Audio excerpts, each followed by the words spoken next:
Hello mga kabayan, mga ka-OFW natin lalong-lalo na dito sa Hong Kong. Kamusta kayong lahat mga mi? And as you can see, nandito ako naggagala kung saan nakikita ko itong mga malalaking crab na hindi ko pa to talaga guys natitikman sa buong buhay ko, sa totoo lang. Pero kung gustuin kong bumili, nakakabili naman kung tutuusin. Kaya lang, parang ayoko lang. Para natutuwa lang akong tingnan sila mga mi. And ito yung mga nakikita ko sa mga mukbang, sa mga vlogger na alam mo yung parang ang sarap-sarap nilang tingnan kapag sila ay kumakain ng mga ganito. And actually, talagang masarap naman siguro talaga ito. Nga lang, siguro dahil hindi ko afford, kaya feeling ko hindi siya masarap. And Dorian. Dorian is life pala mga mi sa Pilipinas, but here, syempre parang okay, later na lang. And mga gulay nila dito, na-appreciate ko yung the way sila mag-arrange, kumbaga magpakita ng munggila sa kanilang mga kagulayan. Talagang naka-arrange yung mga guys. Ang ganda-ganda. Ang linis pati ng palengke nila dito mga mi. Talaga naman. Ayan ang mga bayabas, mangga. Ala, nandito lahat yung mga prutas mga mi. Hindi mo talaga mafe-feel na parang wala ka sa Pilipinas. Talagang kapag gagala ka sa palengke, lalong-lalo na dito sa lugar kung nasaan ako. Dito ako ngayon sa Chunwan. Actually, nasa Chunwan West ako, pero gumagala ako dyan sa may Chunwan, which is nandyan yung Liksang yung may malaking palengke. So, nandito na halos lahat ng source mga mi. Hindi ko na kailangan pumunta sa Central, yung sinasabi nila na nandun marami mga Pinay, marami mabibili. And of course, syempre iniiwasan kong pumunta doon dahil wala naman akong mga pambili-bili kasi sabi nila mura daw ang bilihin doon. And of course guys, dito, mas pinipili ko na dito na lang maglalalakad, mag-iinikot para mas ma-familiarize ko yung lugar. Yan, umuulan pa nga yan, ako'y nag-iinikot mga mi. Actually, 3 months na ako dito mahigit. Kahit papano, medyo at ease na ako habang ako'y maglalakad sa daan at kung saan ako pupunta. Kahit hindi ko alam yung mga pasikot-sikot pa lahat, hindi na ako ganun katakot. So, ayan. Kaya na nga mga bi at napunta na ako dito sa Liksang. Actually, madalas kong pumunta dito every week kapag ako ay nagdi-day off. Tumitingin-tingin lang naman ako ng mga kung ano-ano. And syempre, kapag ka may nagustuhan, kahit na wala namang pera, at least may idea na ako sa susunod pagbalik ko. Pero actually, ako ay pumupunta lang dyan mga mi para magpasyal-pasyal, hindi para mamili, para lang malibang yung aking mga kamata-matahan.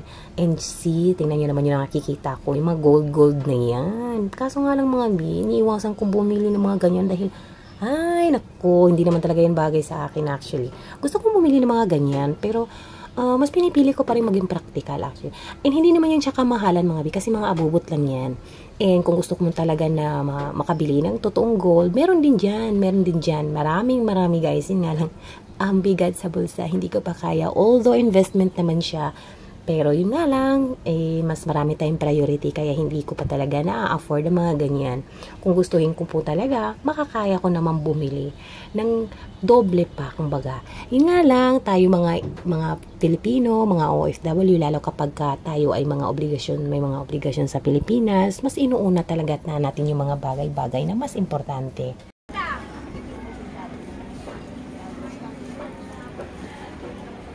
Oh, electric pot!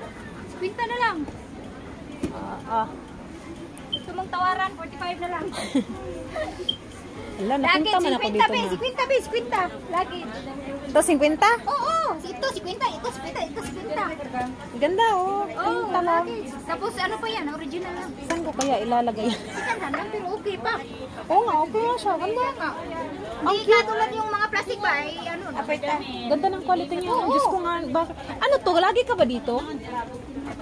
Ngayon, oo, kada Sunday, video ako dito. Dito ka kada Sunday? Iba ang part-time siguro. Iwan ko. Hindi, kayo lang ako nakapagod. Galing oh, $50 lang. Wala man ako mapaglagyan yan sa ngayon. Durable pa, be. Durable nga itong ganito. Kasi hindi siya plastiko. Oo, maano yan. Maganda oh. Ang galing oh. No, naman akong dalang nakainis. Pag pumunta ako dito na magpapadala ng pera, sakto yung pinapadala ko kasi magastos ako. Ayan, nakakita na naman ako mga mi oh. Pwede man pag may ano ka ng alipi. Ayoko na mag-alipi. Hindi ko na ma-open. Oo. 50 lang yan. Ngayon lang yan oh. Ito, 50. Gusto mo ng 20 kilos, so 50. 50 din. 50 na noon, pero 50 na lang. Original to, no? Oo, original. Kasi ang mayari niya. Original nga. Kaya Kasi 30 minutes, tapos na. Kwenta lagi, dali kwenta. Ang ganda. Meron din, oh ito, si kwenta, pang juicer, mga pang package nyo ba? Ang galing, no? Electric pa, si kwenta. Yan. Padala nga. Maglalaway ka talaga dito pag wala kang pera. Hindi naman. Ano pakila? Heart ganda, kilay, copy print, front row, easy. Pakilay. Ano yun? Kilay. Ay, resulta yan. Kilay ko. Pakilay. Naku, baka parang wala nang matitira sa kilay ko pala pag magpakilay. Ganda. Pakilay. Pag-isipan natin mamaya. Ganda. Ang lalaki din. Ang lalaki. Ay, tunay. Ganda mga mi. Oh. Hindi man naligay. Ganda. Maganda talaga kapag may pera. Pero pag wala, hindi maganda. Eto na ako. Papaano ako sa Pacific Ace. Yes me. Magkano ba ang time?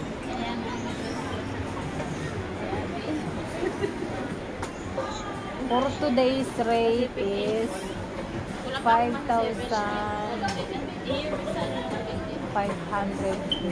Magkano ba yung 4,000? Ano ba?